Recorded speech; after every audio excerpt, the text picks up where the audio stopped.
নমস্কার দর্শক বন্ধুরা, ওপেন টেক টিউটস চ্যানেলে আপনাদের আবার স্বাগত জানাচ্ছি। চলে এসেছি গ্রাফিক্স ডিজাইনিং টিউটোরিয়াল সিরিজের আর একটি ভীষণ ইন্টারেস্টিং লোগো ডিজাইন নিয়ে ইঙ্কস্কেপ সফটওয়্যারের সাথে আপনাদের জন্য। এই ভিডিওতে আমি আপনাদেরকে দেখাবো, যেরকমটি আপনারা থাম্বনেলেও দেখেছেন এবং এই মুহূর্তে স্ক্রিনেও দেখতে পাচ্ছেন, এইরকম একটি অসাধারণ সুন্দর অথচ ইন্টারেস্টিং লোগো আমরা এই ইঙ্কস্কেপ সফটওয়্যারের সাহায্যে কিভাবে খুব সহজে চট করে তৈরি করে ফেলতে পারি।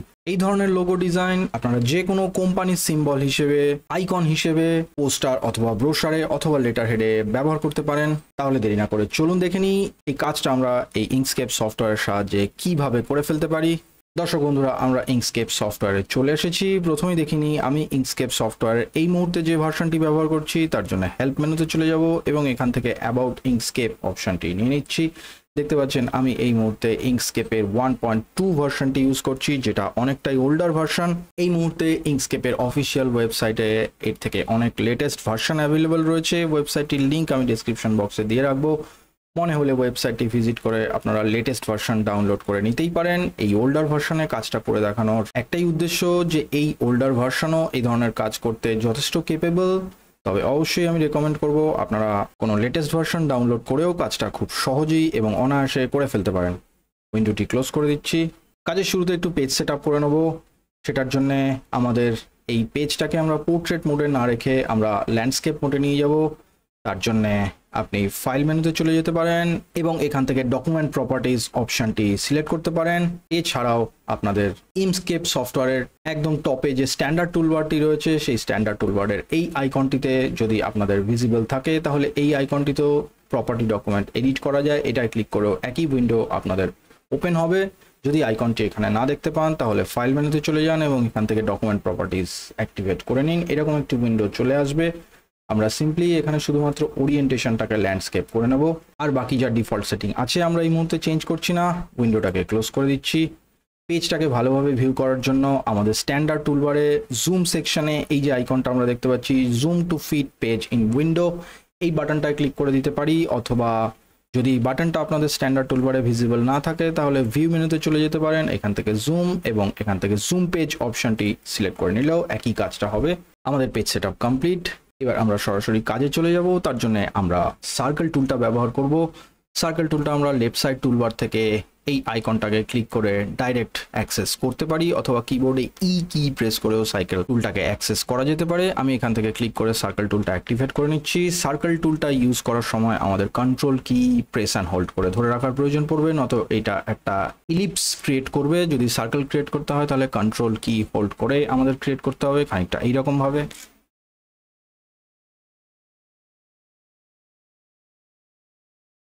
যেরকম দেখতে পেলেন একটি সার্কেল আমি ক্রিয়েট করে ফেলেছি। আমি সিলেকশন টুলটাকে নিয়ে নিচ্ছি। সিলেকশনটা অ্যাক্টিভেট হয়ে গেল। সার্কেলটার কালারটা এই মুহূর্তে আমি চেঞ্জ করে নেব। তার জন্য আমি স্ট্যান্ডার্ড টুলবারের এই বাটনটাতে ক্লিক করতে পারি। এটা ফিল অ্যান্ড স্ট্রোক কালার উইন্ডোটা আমাদের খুলে দেবে। যদি আপনাদের এই বাটনটি ভিজিবল না থাকে তাহলে অবজেক্ট মেনুতে গিয়ে এখান থেকে ফিল অ্যান্ড স্ট্রোক অপশনটি সিলেক্ট করলেও একই উইন্ডো ওপেন হয়ে যাবে। আমি সলিড কালারটা এই মুহূর্তে বন্ধ করে দিচ্ছি। ফিলের ক্ষেত্রে স্ট্রোক পেন্টে গিয়ে আমি স্ট্রোক পেন্টের সলিড কালারটাকে অ্যাক্টিভেট করে দিচ্ছি স্ট্রোকটাকে ভিজিবল করার জন্য। প্রথমেই বলে রাখি, অবশ্যই দেখে নেবেন এই কাজটা করার সময় যেন আপনাদের স্ন্যাপ টুলটা অ্যাক্টিভেট থাকে। স্ন্যাপ টুলটা অ্যাক্টিভেট করার জন্য টপ রাইট কর্নারে এই বাটনটা অ্যাক্টিভেটেড রয়েছে কিনা সেটা দেখে নেবেন। যদি অ্যাক্টিভেটেড না থাকে অবশ্যই অ্যাক্টিভেট করে নেবেন এবং পাশের এই ছোট্ট অ্যারো বাটনটা ক্লিক করলে একটি লিস্ট আসবে। এরকম ডিফল্ট সেটিংয়ে স্ন্যাপ অপশনগুলো অ্যাক্টিভেটেড থাকে। একটু দেখে নিন ভিডিওতে ভালো করে। যদি মনে হয় এই অপশনগুলো অ্যাক্টিভেটেড নেই, আপনাদের স্ন্যাপ সেটিংয়েও এই অপশনগুলো অ্যাক্টিভেট করে নেবেন।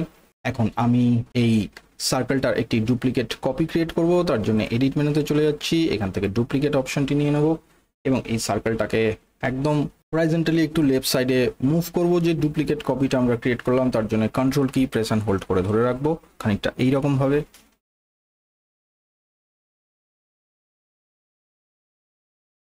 এবং যেরকম আপনারা দেখতে পাচ্ছেন অটোমেটিক্যালি সার্কেলটা আগের রেফারেন্স সার্কেলটার একদম সেন্টারে স্ন্যাপ নিয়ে এইরকম ভাবে বসে গেল। ঠিক এইরকম পজিশনটাতেই আমরা সার্কেলটাকে প্লেস করতে চাইছিলাম। এই দুটো সার্কেলের ইন্টারসেকশন থেকে আমরা এই পোর্শনটাকে কেটে নেব।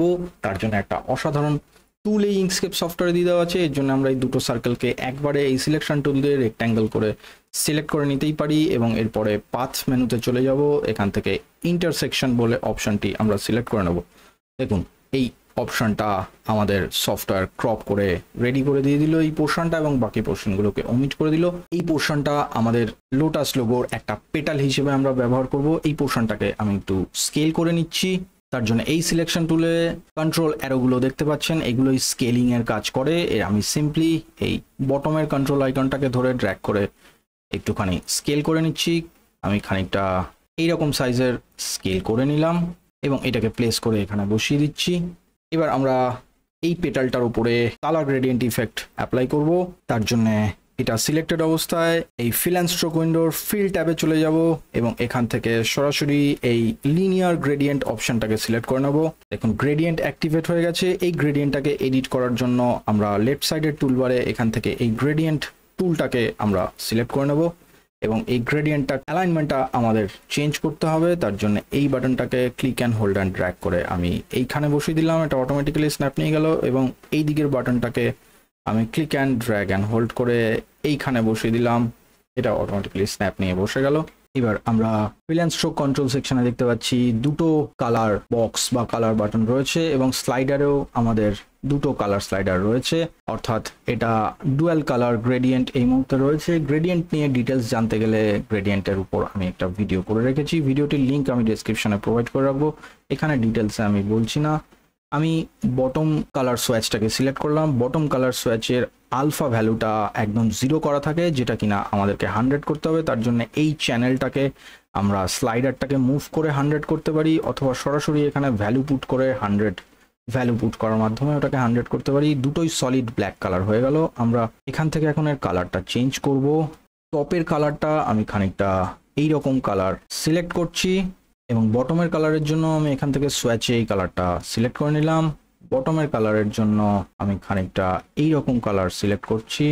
আপনারা আপনাদের পছন্দ মতো গ্রেডিয়েন্ট কালার চুজ করতে পারেন, যেটা আপনাদের বেটার মনে হয়। আমি শুধুমাত্র প্রসেসটা দেখিয়ে দিলাম, এইভাবে আপনারা কালার চুজ করতে পারেন। আপনারা চাইলে এখানে মাল্টিপল কালারও অ্যাড করে দেখতে পারেন আপনাদের ক্ষেত্রে কীরকম ইফেক্ট দেখাচ্ছে।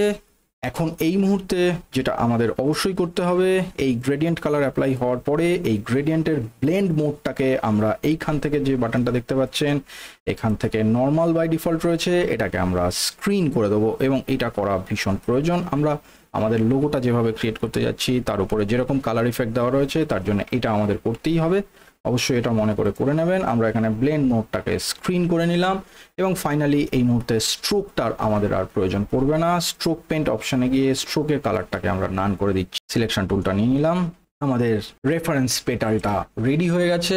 এখন আর একটাই কাজ বাকি থাকবে, এই পেটালগুলোর আমরা কিছু রোটেটেড কপি ক্রিয়েট করব।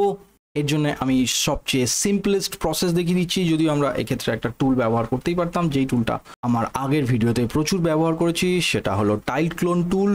আমি সেটাই না গিয়ে এখানে আরও একটা সিম্পল প্রসেস দেখাচ্ছি। আপনাদের মনে হতে পারে এই প্রসেসটা হয়তো খুব বেশি টাইম কনজিউমিং, কিন্তু এই লোগোটা ডিজাইনের জন্য সেটা একদমই না, খুব সামান্যই টাইমিংয়ের ব্যাপার। আমি আপনাদের সিম্পলি ডুপ্লিকেট কপি এবং রোটেট করার মাধ্যমে দেখিয়ে দিচ্ছি এটা কাজটা আমরা কিভাবে করতে পারি। তার জন্য আমাদেরকে যেটা করতে হবে, এর রোটেশন সিলেকশনটাকে অ্যাক্টিভেট করতে হবে। তার জন্য এই সিলেকশন টুলটা দিয়েই আমরা যদি অবজেক্টের উপরে আরেকবার ক্লিক করি, দেখুন এটা স্কেলিং থেকে রোটেশন কন্ট্রোলে কনভার্ট হয়ে গেল। এবং আমাদের যেটা করতে হবে, এই রোটেশনের সেন্টারটাকে আমরা এখান থেকে ড্র্যাগ করে মুভ করে একদম এই বটমে এনে প্লেস করব, যাতে এটাকে অ্যাক্সিস রেফারেন্স হিসেবে ধরে এই পেটালটা মুভ করতে পারে। এখন আমরা সিম্পলি এই পেটালটার কয়েকটা ডুপ্লিকেট কপি ক্রিয়েট করব এবং মুভ করব, এবং মুভটা আমরা যখন করব, বলা ভালো রোটেট করব, রোটেটটা আমরা যখন করব তখন আমরা কিবোর্ডে কন্ট্রোল কি প্রেস করে ধরে রাখবো। সেক্ষেত্রে একটা নির্দিষ্ট ডিগ্রিতেই আমাদের ডুপ্লিকেট কপিগুলো রোটেটেড হবে। খানিকটা এইরকমভাবে আমি দেখিয়ে দিচ্ছি। এই মুহূর্তে এটা সিলেক্টেড অবস্থা, আমি এডিট মেনুতে চলে যাচ্ছি, এখান থেকে ডুপ্লিকেট অপশনটা আমি নিয়ে নিচ্ছি। আপনাদের বারবার এটা করার দরকার নেই, কন্ট্রোল ডি প্রেস করেও কাজটা আপনারা করতে পারেন। এবং সিম্পলি আমি কন্ট্রোল কিটা প্রেস অ্যান্ড হোল্ড করে ধরে এইভাবে যদি রোটেট করাই, তাহলে এটা একটা নির্দিষ্ট ডিগ্রিতে রোটেট হবে, খানিকটা এইরকম। আমি সিম্পলি একটা স্টেপ রাইট সাইডে রোটেট করলাম। এইভাবে আমরা কন্ট্রোল ডি প্রেস করে এবং একটা স্টেপ করে রোটেট করে করে বাকি পেটালগুলোকে জেনারেট করে নিতে পারি। আপনারা নিশ্চয়ই ওয়ার্ক ফ্লোটা এতক্ষণে বুঝতে পেরে গেছেন। আমি এখানে ভিডিওটার স্পিড একটু ইনক্রিজ করে নিচ্ছি, আপনারা ফলো করতে থাকুন, আপনারা নিশ্চয়ই ওয়ার্ক ফ্লোটা বুঝতে পারবেন। আমি সিম্পলি কন্ট্রোল ডি প্রেস করে কপি ক্রিয়েট করব এবং কন্ট্রোল কি প্রেস অ্যান্ড হোল্ড করে কপিটাকে রোটেট করিয়ে প্লেস করাবো। আমি রাইট সাইডে 4টে কপি ক্রিয়েট করেছি, একইভাবে লেফট সাইডেও আমি 4টে কপি ক্রিয়েট করতে পারি। আপনারা মনে হলে এর থেকে বেশি কপিও ক্রিয়েট করতে পারেন। চলুন প্রসেসটা আরেকবার দেখে নিই।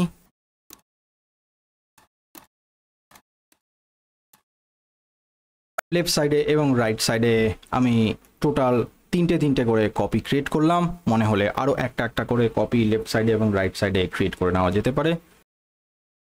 দর্শক বন্ধুরা দেখুন, খুব সুন্দরভাবে আমরা আমাদের লোটাস পেটাল লোগোটাকে জেনারেট করে ফেলতে পেরেছি। হয়তো অনেকের মনে হচ্ছে এই প্রসেসটা একটু লেংদি, আপনারা টাইলড ক্লোন টুলটাও একটু বুদ্ধিমত্তার সাথে ব্যবহার করে এই কাজটা করতেই পারেন এইরকমভাবে। ফাইনালি এটাতে আমরা সমস্ত পেটালগুলোকে একেবারে কম্বাইন করে দেবো। তার জন্য এই সিলেকশন টুলটা দিয়ে এইভাবে রেক্ট্যাঙ্গুলার উইন্ডো ক্রিয়েট করে একেবারে পেটালগুলো সিলেক্ট করে নেব এবং অবজেক্ট মেনুতে চলে যাব। এখান থেকে গ্রুপ অপশনটা নিয়ে নেব। আমাদের লোগো ক্রিয়েট হয়ে গেছে এবং এতে একটি ফাইনাল টাচ দেওয়ার জন্য আমরা আরেকটা ইফেক্ট অ্যাপ্লাই করতে পারি। তার জন্য এই লোগোটাকে এইভাবে সিলেক্ট করে আমরা ফিল্টার মেনুতে চলে যাব। এখান থেকে শ্যাডোজ অ্যান্ড গ্লো অপশনে চলে যাব এবং এখান থেকে আমরা ড্রপ শ্যাডো অপশনটা নিয়ে নেব। এইরকম একটি উইন্ডো খুলে যাবে, যা ডিফল্ট সেটিং আছে সেটাই আমি রেখে দিতে পারবো। শুধুমাত্র লাইভ প্রিভিউ বাটনটাকে ক্লিক করার সাথে সাথে আপনারা দেখতে পেলেন ব্যাকগ্রাউন্ডে একটা শ্যাডো ইফেক্ট ক্রিয়েট হয়ে গেছে। এটাকে একবার অ্যাপ্লাই ক্লিক করব এবং ক্লোজ ক্লিক করে উইন্ডোটাকে ক্লোজ করে দেবো। দর্শক বন্ধুরা, একটা অসাধারণ টার্নওভার আমরা দিতে পারলাম এই লোগোটার উপরে। আমাদের লোগোটা কমপ্লিটলি ডিজাইন হয়ে গেছে। ফাইনালি লোগোটাকে এক্সপোর্ট করার জন্য বা আউটপুট হিসেবে সেভ করার জন্য ফাইল মেনুতে চলে যাবেন। এখান থেকে এক্সপোর্ট অপশনটা নিয়ে নেবেন। দুটো পদ্ধতিতেই আপনারা এক্সপোর্ট করতে পারেন। পেজ অপশানে যদি আপনারা এক্সপোর্ট করেন তাহলে কমপ্লিট পেজটা এবং ইনক্লুডিং এই গ্রাফিক্স ডিজাইন লোগো আর্টটা একেবারেই এক্সপোর্টেড হবে। যদি আপনারা পিএনজিতে রাখেন তাহলে ব্যাকগ্রাউন্ডটা ট্রান্সপারেন্ট থাকবে। যদি আপনারা এখান থেকে জেপিজি সিলেক্ট করে নেন তাহলে ব্যাকগ্রাউন্ডটা এরকম সলিড হোয়াইট হয়ে যাবে। যেরকম আপনাদের আউটপুট চাই সেটা এখান থেকে সিলেক্ট করে নিতে পারেন। যদি শুধুমাত্র লোগোটা আপনারা এক্সপোর্ট করতে চান পিএনজি বা বিটম্যাপে তাহলে শুধুমাত্র লোগোটাকে সিলেক্ট করে অটোমেটিক্যালি এটা সিলেকশন ট্যাবে চলে যাবে। এখানে এখন দেখুন প্রিভিউতে দেখাচ্ছে শুধুমাত্র লোগোটা সিলেক্টেড রয়েছে। এক্ষেত্রেও একই রকম অ্যাপ্লিকেবল হবে। ফরম্যাটটা যদি পিএনজি থাকে ব্যাকগ্রাউন্ডটা ট্রান্সপারেন্ট থাকবে এবং ফরম্যাটটা যদি এখান থেকে জেপিজি করে নেন তাহলে ব্যাকগ্রাউন্ডটা সলিড হোয়াইট হয়ে যাবে। যে পাথে সেভ করতে যান তার জন্য এখানের এই ফোল্ডারের বাটনটা ক্লিক করলে এরকম ব্রাউজার উইন্ডো খুলে যাবে। আপনারা যে পাথে সেভ করতে চান সেখানে সেই ফোল্ডারে সেই ড্রাইভে গিয়ে এখানে একটা ফাইল নেম প্রোভাইড করে দেবেন এবং ফাইনালি এখান থেকেও আপনারা ফাইল টাইপ চুজ করতে পারেন এবং যদি সেভ বাটনে ক্রিয়েট করেন তাহলে সেই ড্রাইভে সেই ফোল্ডারে সেই পাথে যে নামটা আপনারা প্রোভাইড করেছেন, যে ফাইল টাইপ আপনারা সিলেক্ট করেছেন তার উপরে সফটওয়্যার একটা আউটপুট আপনাদেরকে জেনারেট করে দেবে। আমি এখান থেকে উইন্ডোটা ক্লোজ করে দিচ্ছি। দর্শক বন্ধুরা, ভিডিওটা কেমন লাগলো জানাতে ভুলবেন না। যদি গ্রাফিক্স ডিজাইনিং এর উপর আপনারা আরো বিশেষ কোনো ধরনের টিউটোরিয়াল ভিডিও দেখতে চান সেটা অবশ্যই আমাকে কমেন্টের মাধ্যমে জানান। আমি অবশ্যই সেটা আপনাদের জন্য নিয়ে আসার চেষ্টা করব। যদি আমার ভিডিও টিউটোরিয়ালে কোনো ভুল ভ্রান্তি থেকে থাকে বা আপনাদের যদি কোনো সাজেশন থাকে সেটাও কমেন্টের মাধ্যমে জানাতে ভুল করবেন না। আমি অবশ্যই চেষ্টা করব আপনাদের জন্য আরো ভালো এবং আরো উন্নত টিউটোরিয়াল নিয়ে আসার জন্য। ফাইনালি অনুরোধ করব ভিডিওটা ভালো লাগলে লাইক এবং শেয়ার অবশ্যই করে দেবেন। এটা আমাকে ভীষণভাবে হেল্প করবে এবং ইন্সপায়ার করবে আপনাদের জন্য এই রকম ভালো ভালো টিউটোরিয়াল ভিডিও নিয়ে আসার জন্য। পরিশেষে আবার অনুরোধ করব চ্যানেলটাকে সাবস্ক্রাইব করার মাধ্যমে ফলো করতে পারেন। আমি এই ধরনের গ্রাফিক্স টিউটোরিয়াল আপনাদের জন্য ভবিষ্যতেও ইঙ্কস্কেপ সফটওয়্যারের সাথে নিয়ে আসতে থাকবো। দর্শক বন্ধুরা, তাহলে এই ভিডিওতে আর কথা না বাড়িয়ে ভিডিওটি এখানেই শেষ করছি। দেখা হবে এরকমই আরেকটি পরবর্তী ইন্টারেস্টিং টিউটোরিয়াল ভিডিওতে। বিদায় চেয়ে নিচ্ছি। নমস্কার।